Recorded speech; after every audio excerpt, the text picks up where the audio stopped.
കാരണം തെരഞ്ഞെടുപ്പ് പ്രഖ്യാപിച്ചതുകൊണ്ടും യൂത്ത് കോൺഗ്രസും മഹിളാ കോൺഗ്രസും KSUവും നടത്തിയ നിരാഹാര സമരം ഒരു പ്രത്യേക ഘട്ടത്തിലേക്ക് നീങ്ങിയപ്പോഴും മാത്രമാണ് സർക്കാർ ഈ CBI അന്വേഷണത്തിന് തയ്യാറായത്.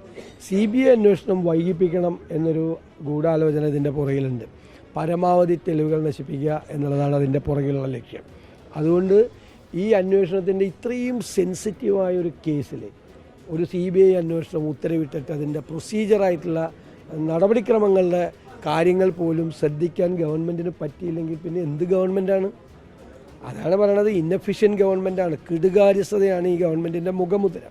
അതിന് വീണ്ടും ആ കൊച്ചിൻ്റെ പിതാവ് വീണ്ടും ഇറങ്ങി എല്ലാവരെയും കാണാൻ വേണ്ടി വീട്ടിൽ നിന്നിറങ്ങി പോകേണ്ട ഒരു ഗതികേട് അവരുണ്ടാക്കി വെച്ചു. ഉദ്യോഗസ്ഥന്മാരുടെ തലയിൽ ചാരി ഗവൺമെൻറ്റിന് രക്ഷപ്പെടാൻ കഴിയണമെങ്കിൽ ശരി,